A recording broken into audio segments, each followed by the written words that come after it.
Welcome to Skillful Conversations, Module 2. The purpose of this module is to help leaders improve their relationships and performance by practicing a few key skills in their daily conversations.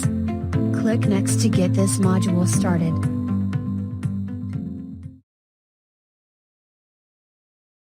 The purpose of this module is to analyze a dialogue between two colleagues to discover what they are really thinking and feeling, then discover what was left unsaid. Now, let's review the learning outcomes for this module. You will learn how to examine what goes wrong in a conversation and identify how assumptions can alter the meaning of an interaction, and learn to communicate with more inquiry and openness, while matching our words to our thoughts and feelings, both spoken and unspoken.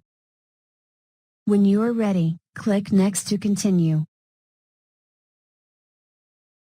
What makes skillful conversations important to our relationships, results and outcomes?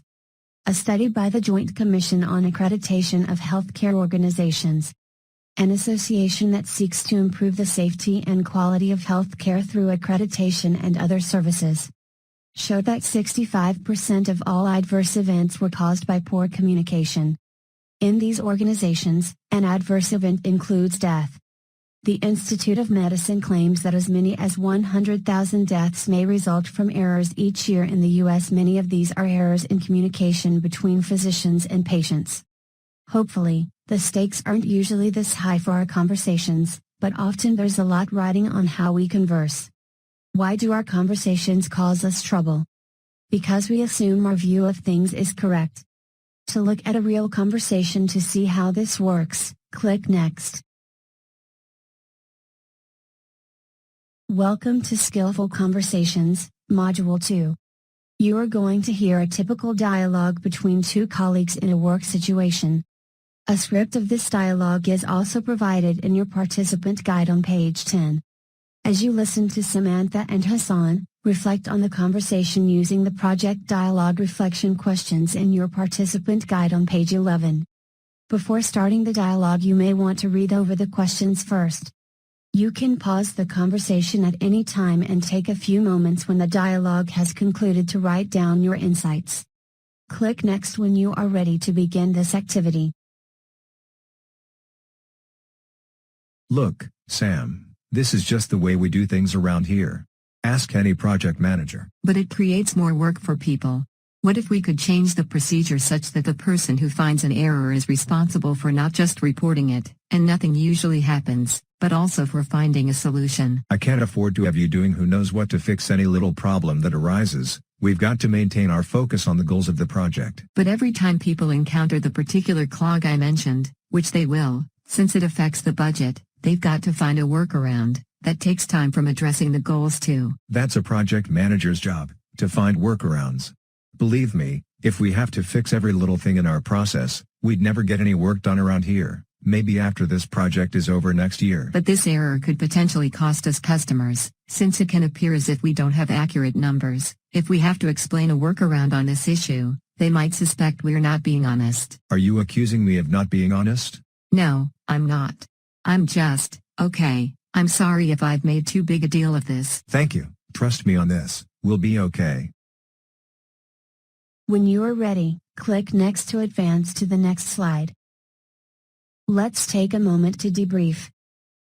What goals do you think Samantha and Hassan had in this conversation? Do you think they accomplished their goals? Yes or no? When you are ready, click Next to begin an activity based on this conversation. Welcome to the debriefing activity, where you will take a closer look at each part of the conversation. Click on each dialog box to debrief each part of Hassan and Samantha's conversation. Discover what they are really thinking and feeling. Then, discover what was left unsaid. Click on part 1 to begin. Look, Sam, this is just the way we do things around here. Ask any project manager.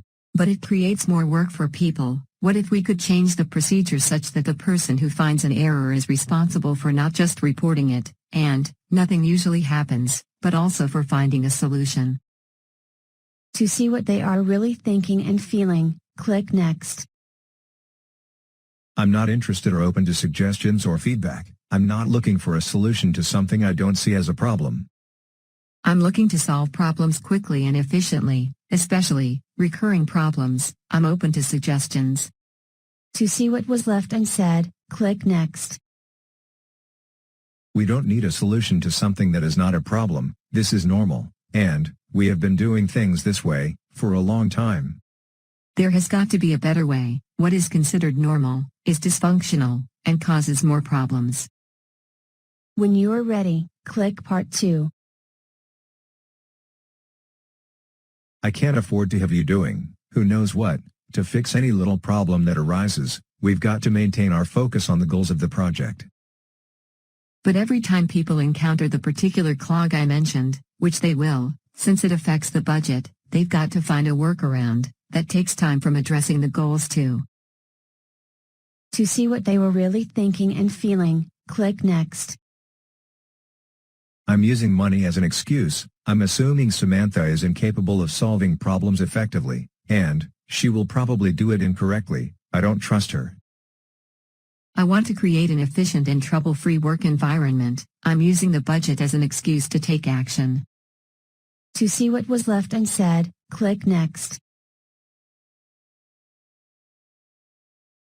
I don't trust you, and I don't want any changes.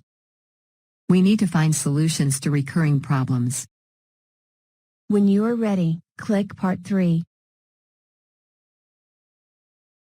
That's a project manager's job, to find workarounds. Believe me, if we have to fix every little thing in our process, we'd never get any work done around here. Maybe after this project is over, next year. But this error could potentially cost us customers, since it can appear as if we don't have accurate numbers. If we have to explain a workaround on this issue, they might suspect we're not being honest. To see what they were really thinking and feeling, click Next. I am making excuses and procrastinating, because I don't care, and I don't want to change anything. I don't want workarounds, I want real solutions. To see what was left unsaid, click Next. Don't worry about things that are not your job or responsibility.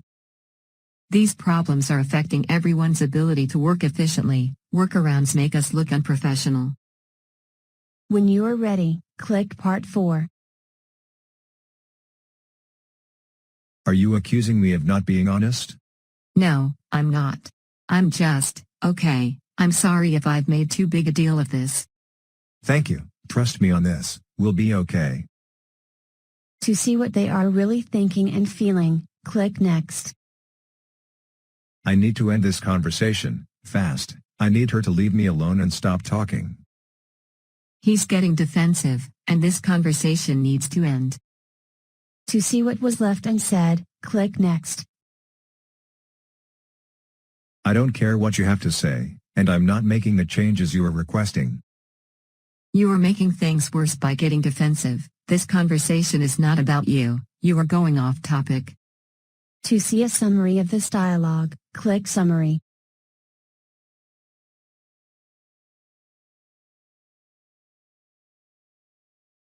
Summary, Part 1. Hassan and Samantha are not able to see each other's point of view. They are both stating their opinion, and are not open to inquiry.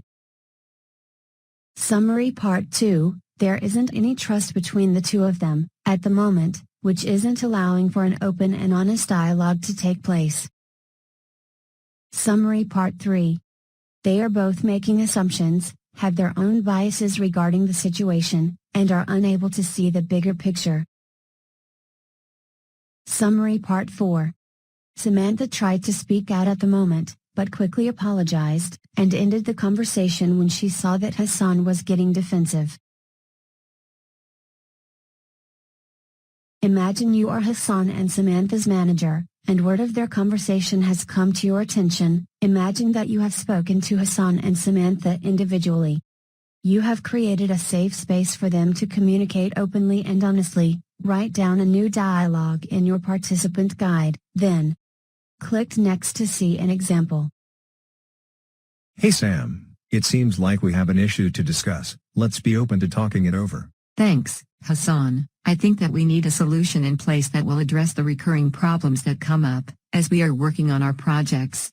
I appreciate your input on this, but it may not be a simple fix. We need to get senior management to come up with a system to put in place that we can all understand and follow as a common protocol for reporting and solving problems. It may be advantageous for the person who finds the problems to come up with a solution.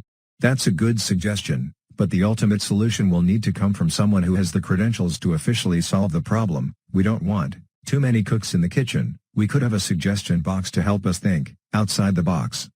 Thanks for being open to putting a system in place to help us implement solutions. I'm happy to hear you will be open to employee feedback. Is there a way that we could do this more efficiently, so that we don't interrupt workflow?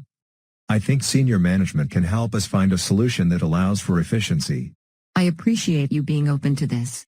Thank you. We are in this together, and I appreciate you sharing your concerns with me.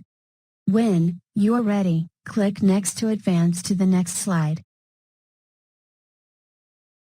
Let's take a moment to debrief this conversation. Do you see how they were able to come to an effective decision and sustainable agreement? They were more open to inquiry, and were able to see each other's point of view. They were able to trust one another, by listening, and not reacting. When you are ready, click Next, to advance to the next. Great job on completing Module 2. You should now be able to have conversations that lead to effective decisions and sustainable agreements. Be open to more inquiry and openness when talking to others. Be open to finding your assumptions and biases. Foster higher levels of trust by inviting others to examine your own thinking. Match your words with your intentions to create greater authenticity. When you are ready, click the X in the corner to exit Module 2.